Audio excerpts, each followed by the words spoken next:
Avez-vous déjà entendu parler du beurre de cacahuète en poudre? La promesse, c'est d'avoir du beurre de cacahuète avec 70 à 90% de matière grasse en moins que la version classique. Mais est-ce que enlever ce gras est vraiment une bonne idée pour votre santé? En tant que diététicien, je peux vous dire que la réponse est bien plus nuancée qu'un simple oui ou non.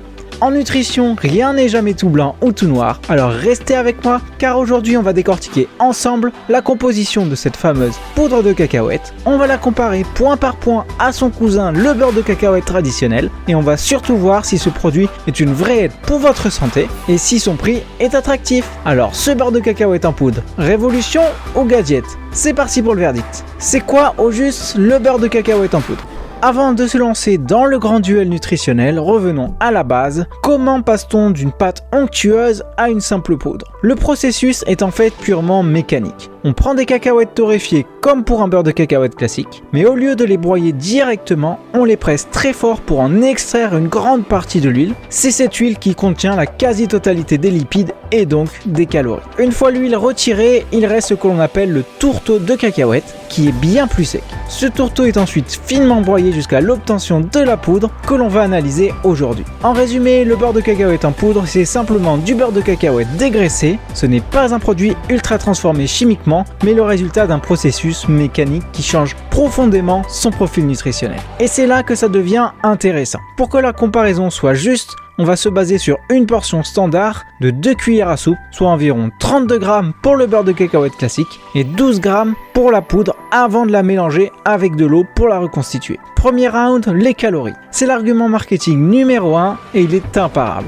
2 cuillères de beurre de cacahuète classique apportent environ 190 à 200 calories. En face, la même portion de poudre, une fois reconstituée, c'est seulement 45 à 60 calories. La réduction est énorme, de l'ordre de 70%. Pour quelqu'un qui suit un régime hypocalorique, la différence est donc considérable. Point pour la poudre, sans discussion. Deuxième round, les lipides. C'est ici que le débat devient plus subtil. Notre portion de beurre de cacahuète classique contient environ 16 grammes de lipides, mais attention, il ne faut pas mettre toutes les graisses dans le même panier. Il s'agit en grande partie de graisses monoinsaturées et polyinsaturées, les mêmes que l'on trouve dans l'huile d'olive ou les avocats. Ce sont de bons gras essentiels à notre corps, bénéfiques pour la santé cardiovasculaire et qui aident à lutter contre le mauvais cholestérol. De son côté, la poudre ne contient plus que 1 à 1,5 g de lipides, c'est donc une victoire écrasante si votre seul but est de chasser le gras. Mais c'est une perte énorme si l'on pense au rôle de ces bons lipides. On ne retire pas que des calories, on retire aussi des nutriments importants. Troisième round, les protéines. Ici, la poudre a une carte intéressante à jouer. Dans notre portion de beurre classique, on trouve 7 à 8 grammes de protéines. Là, en poudre, elle contient 4 à 6 grammes pour une plus petite portion de 12 grammes. Rapporté à la même quantité, le beurre de cacahuète en poudre est donc plus concentré en protéines. Pour 100 grammes, un beurre de cacahuète contient environ 25 grammes de protéines, tandis que la poudre peut monter jusqu'à 40 voire 50 grammes. C'est une source de protéines végétales très efficace, surtout pour les sportifs qui veulent optimiser leurs apports sans faire grimper les calories. Quatrième round, le sucre et le sel. On pourrait croire que la poudre est forcément plus clean, mais c'est un piège. Comme pour le classique, certaines marques vont ajouter du sucre ou du sel, donc même précaution que pour le beurre de cacahuète classique. Vérifiez sur l'étiquette qu'il n'y a qu'un seul ingrédient, des cacahuètes. Lire les étiquettes est un réflexe indispensable. C'est vraiment celle avec uniquement de la cacahuète vers lesquelles il faut se tourner. Le verdict de ce duel, la poudre l'emporte largement sur les calories et la concentration en protéines, et le classique gagne sur la qualité des lipides. Ce n'est pas tout à fait les mêmes produits, ni pour les mêmes objectifs. Maintenant qu'on a vu les chiffres, voyons dans quelle situation concrète le beurre de cacahuète en poudre devient un vrai allié. Ce n'est pas un produit à jeter, loin de là. C'est un outil et comme tout outil, il faut savoir s'en servir pour booster les protéines à moindre coût calorique. C'est à mon avis son usage le plus intéressant. Vous voulez ajouter un bon goût de cacahuète et plus de protéines à votre shaker post-entraînement, votre smoothie, votre yaourt ou votre porridge, la poudre est parfaite. Elle se dissout facilement et donne ce goût réconfortant sans ajouter les 100 à 150 calories de gras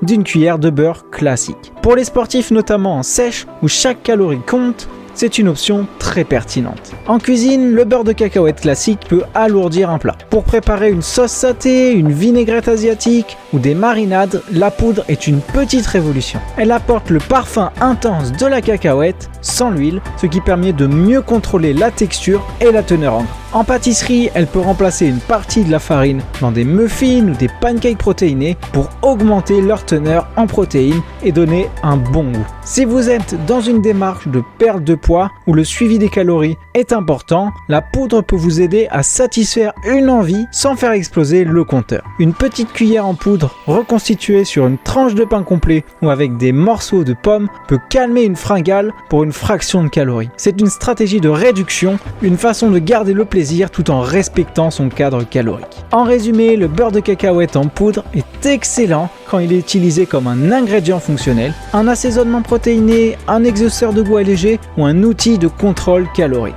Passons de l'autre côté du miroir, car si les avantages sont réels, les inconvénients le sont tout autant. C'est le point le plus important, le gras qu'on a retiré de la poudre joue un rôle fondamental, la satiété. Les lipides ralentissent la digestion et envoient des signaux à votre cerveau pour lui dire que vous êtes rassasié. En mangeant du beurre de cacahuète en poudre, vous économisez des calories sur le moment, mais il est possible que la faim revienne un peu plus rapidement qu'après une tartine avec du vrai beurre de cacahuète. Le risque, craquer pour un autre snack un peu plus tard et au final consommer plus de calories que celles que vous pensiez avoir économisées. Le beurre de cacahuète classique, grâce à son gras et à ses fibres, est un coupe-faim intéressant. La poudre, beaucoup moins. On l'a vu, le gras retiré n'est pas vide. Avec lui s'envolent des nutriments importants. L'exemple le plus flagrant est la vitamine E, un puissant antioxydant. La vitamine E est liposoluble, ce qui veut dire qu'elle est stockée dans les graisses, donc en retirant l'huile, on perd une grande partie de la vitamine E. D'autres micronutriments bénéfiques dans l'huile d'arachide sont aussi perdus. Vous vous retrouvez donc avec un produit plus maigre, mais aussi nutritionnellement appauvri sur certains points. Le beurre de cacahuète en poudre reconstitué n'a ni le même goût, ni la même texture que l'original. Si vous vous attendez à la même expérience,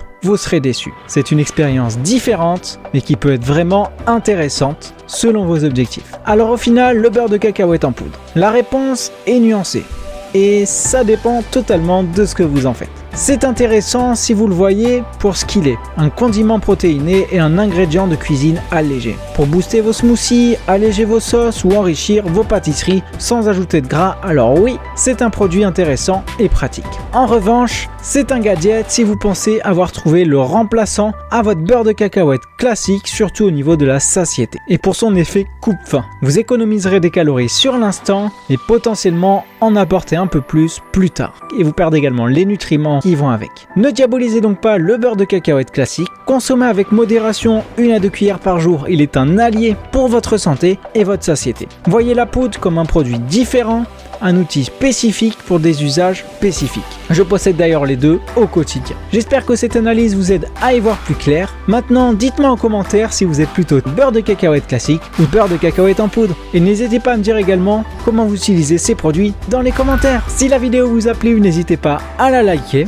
Et si vous voulez que j'analyse un autre produit, n'hésitez pas à le proposer en commentaire. N'oubliez pas de vous abonner pour ne manquer aucune de mes prochaines analyses et à activer la cloche pour recevoir les notifications. Prenez soin de vous, à bientôt.